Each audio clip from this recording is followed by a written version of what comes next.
நாம இப்ப இந்த வீடியோல எதை பத்தி பார்க்க போறோம் அப்படின்னா, இந்தியாவில் ஒரு மாநிலம் வந்து 100% வருமான வரியை செலுத்த வேணாம் அப்படின்ற ஒரு மாநிலம் இருக்கு. எந்த மாநிலம் அப்படின்னு பாத்தீங்கன்னா சிக்கிம்.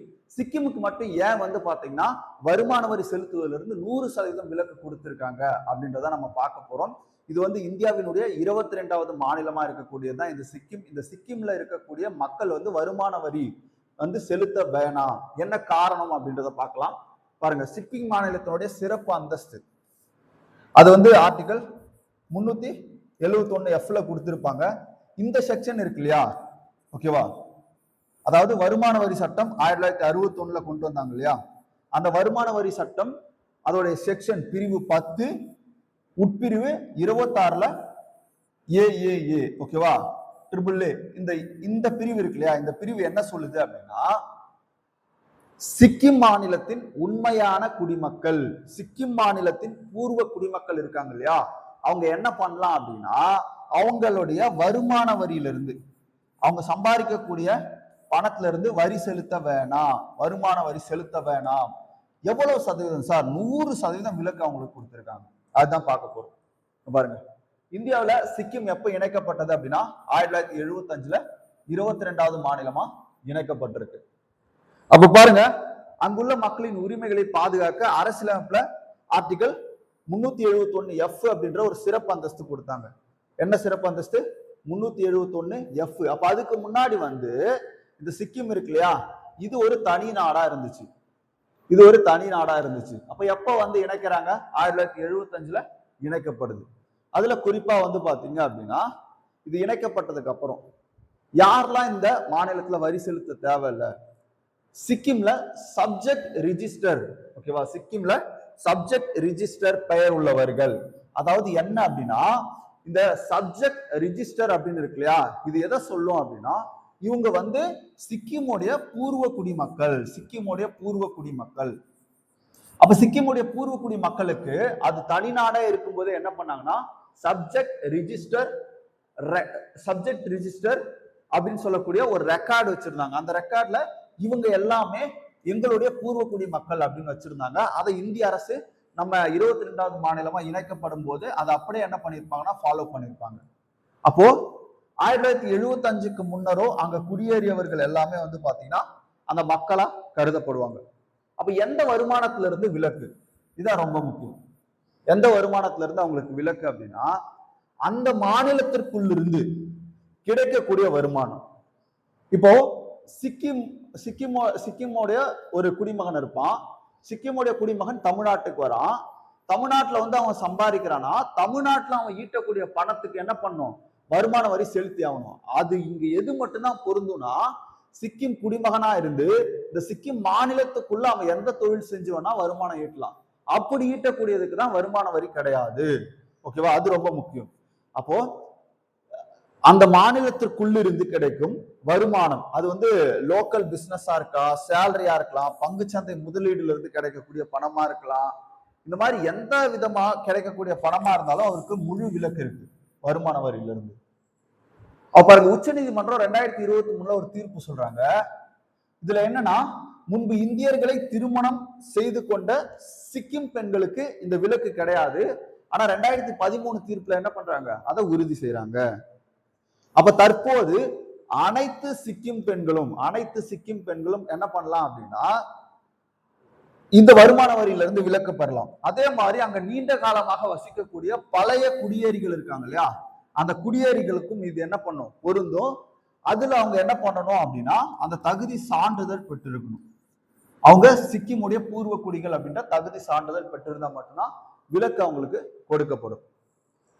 சரி, இப்ப சிக்கிமுக்கு பார்த்தோம் இல்லையா, சிக்கிமுக்கு வந்து சிக்கிம் மாநிலத்துல 100% என்ன பண்ணலாம் அப்படின்னா அவங்களுக்கு வரி விலக்கு இருக்கு.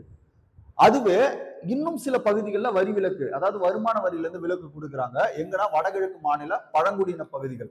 இது எதை பத்தி சொல்லுது அப்படின்னா, நம்ம அங்க பார்த்தது வருமான வரி சட்டம் 1961 செக்ஷன் 10ல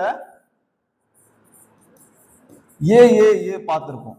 ஓகேவா, இங்க வந்து பாத்தீங்கன்னா இந்த வடகிழக்கு மாநில பழங்குடியினர் இருக்காங்க இல்லையா, அவங்களுக்கு வந்து பாத்தீங்க அப்படின்னா செக்ஷன் 10 உட்பிரிவு 26ல என்ன சொல்லுது அப்படின்னா வருமான வரி விலக்கு பத்தி சொல்லுது. அப்ப அரசியலமைப்பினுடைய 6வது அட்டவணையில குறிப்பிடப்பட்டுள்ள பழங்குடியின மக்களுக்கு இந்த விலக்கு வந்து கொடுத்திருக்காங்க. எந்தெந்த பகுதின்னு பார்க்குமா? அருணாச்சல் பிரதேஷ், இங்க இருக்கக்கூடிய பழங்குடியின மக்கள், மணிப்பூர், மிசோரம், நாகாலாந்து, திரிபுரா, லடாக்னுடைய சில பகுதிகள். நிபந்தனை பாருங்க, இவர்கள் தங்களுக்கு ஒதுக்கப்பட்ட பழங்குடியின பகுதிகளில் வசிப்போராக இருக்க வேண்டும். இது ரொம்ப முக்கியமான நிபந்தனை. அங்கு அவர்கள் செய்யும் தொழில் அல்லது வேலை மூலம் வரும் வருமானத்திற்கு வரி விலக்கு கிடையாது. ரொம்ப முக்கியம். ஓகேவா? அவ பாருங்க, இவர்கள் அந்த பகுதியை தாண்டி வெளி மாநிலங்களில் தொழில் செய்து அதன் மூலம் ஈட்டக்கூடிய வருமானத்திற்கு அவங்க என்ன பண்ணணும்? வரி கொடுக்கணும். இப்ப நம்ம பாக்குற எல்லாமே அந்த மாநிலத்துக்குள்ளேயே அவங்க என்ன பண்ணணும்? வரி, அதாவது தொழில் செஞ்சு சம்பாதிச்சு அதன் மூலம் வரக்கூடிய பணத்துக்கு தான் வரி கட்ட வேணாம். ஆனா இப்ப அருணாச்சல பிரதேசத்தோட குடிமகன் தமிழ்நாட்டுல வந்து வேலை செஞ்சு காசு ஈட்டினார்னா அதுக்கு என்ன பண்ணும்? வரி செலுத்தணும். விவசாய வருமானம், ஓகேவா? இது வந்து இந்தியா முழுக்க இந்த செக்ஷன் வந்து பொருந்தும்.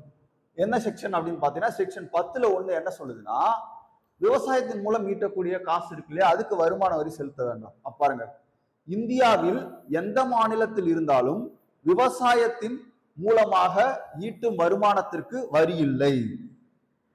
அப்ப விவசாயம் மூலம் நம்ம ஈட்டக்கூடிய வருமானத்திற்கு வந்து பாத்தீங்கன்னா வரி கிடையாது. அடுத்து பாருங்க, லடாக் மற்றும் இதர யூனியன் பிரதேசங்கள். லடாக் இருக்கு இல்லையா, லடாக் வந்து 2019ல உடைக்கப்பட்ட யூனியன் பிரதேசம், அதாவது ஜம்மு அண்ட் காஷ்மீர் உடைக்கப்பட்டு யூனியன் பிரதேசமா மாற்றப்படுது. அப்ப அதன் பிறகு வந்து பாத்தீங்கன்னா லடாக்கில் உள்ள பழங்குடியின மக்களுக்கு செக்ஷன், ஓகேவா, 1961 வருமான வரி சட்டம் பிரிவு 10 உட்பிரிவு 26 கீழ் வருமான வரியிலிருந்து தொடர்ந்து அவங்களுக்கு விலக்கு அப்படின்றது கொடுக்கப்படுது. அந்தமான் நிக்கோபார் எடுத்துக்கோமா, இந்த தீவுகள்ல வசிக்கக்கூடியவங்க, இந்த மாதிரி தீவுகள், அதாவது வந்து பாத்தீங்க அப்படின்னா இங்கு வசிக்கும் இராணுவத்தினர் மற்றும் அரசு ஊழியர்களுக்கு ஐஸ்லாண்ட் டியூட்டி அலவுன்ஸ் போன்ற சில குறிப்பிட்ட சலுகைகள் வந்து கொடுக்கப்படும். எங்க அப்படின்னா இந்த மாதிரி தீவுகள்ல பணியாற்றக்கூடிய இராணுவ வீரர்கள், அரசு ஊழியர்களுக்கு. ஆனால் பொதுமக்களுக்கு முழுமையான வருமான வரி விலக்கு கிடையாதாங்க. அவ பாருங்க, இந்த பகுதி இருக்கு இல்லையா, அந்தமான் நிக்கோபார் லட்சத்தீவு பகுதிகளில் பணியாற்றக்கூடிய இராணுவ மற்றும் அரசு ஊழியர்களுக்கு வந்து நமக்கு வரி விலக்கு கொடுக்குறாங்க. ஆனா பொதுமக்களுக்கு அங்க கிடையாது. சரி பாருங்க, இப்ப புதிய வருமான வரி சட்டம் 2005 நியூ ஐடி ஆக்ட் 2025ல கொண்டு வந்தாங்க. இது எப்போ நடைமுறைக்கு வருது அப்படின்னா 2026 ஏப்ரல் 1 முதல் நடைமுறைக்கு வந்திருக்கு. அப்ப புதிய வரி சீர்திருத்தங்களின் படி வரி செலுத்தும் முறை மேலும் வந்து எளிமைப்படுத்தியிருக்காங்க. இருப்பினும் மேல சொன்னோம் இல்லையா, என்னென்ன 10ல 26 இது வந்து மத்த எஸ்டி பீப்புள் வசிக்கக்கூடிய மாநிலங்கள். 1026A வந்து பாத்தீங்கன்னா சிக்கிமுக்கு பொருந்தக்கூடிய விதி. அப்ப இந்த விதிகள்லாம் அப்படியே என்ன பண்ணுது, 1961 வருமான வரி சட்டத்துல இருந்து இந்த சட்டத்திலையும் அதை என்ன பண்றாங்க, தொடர்றாங்க. அப்ப பாருங்க, ரொம்ப முக்கியமான ஒரு பாயிண்ட் என்னன்னா, ஒரு சிக்கிம் அல்லது வடகிழக்கு மாநிலத்தில் வசித்தாலும் அவர்களுக்கு வரி விலக்கு பெற தகுதி உள்ளதா என்பதை உறுதிப்படுத்த தனிநபர் இருப்பிட சான்றிதழ், இதான் ரொம்ப முக்கியம், மற்றும் பழங்குடியின சான்றிதழ் மிக மிக அவசியம். இது ரெண்டுமே இருந்தாதான் அவங்களுக்கு வரி விலக்கு அப்படின்றது கொடுக்கப்படும். அப்ப இன்னைக்கு 2 முக்கியமான விஷயம் பார்த்தோம். ஒண்ணு வந்து தொழிலாளர் தினத்தினுடைய வரலாறு பார்த்தோம். இன்னொன்னு வந்து பாத்தீங்கன்னா இந்தியாவுல ஒரு மாநிலத்துக்கு 100% வருமான வரியிலிருந்து விலக்கு. அதே மாதிரி 6வது அட்டவணையில குறிப்பிடப்பட்டுள்ள மாநிலங்கள்ல எஸ்டி பீப்புளுக்கு வந்து வருமான வரி விலக்கு கொடுத்திருக்காங்க. அப்ப இதெல்லாம் முக்கியமான விஷயம். நமக்கு பாலிட்டி ரிலேட்டடா வரக்கூடியது இந்த விஷயம், நம்ம இப்போ பார்த்த விஷயம். ஓகேவா?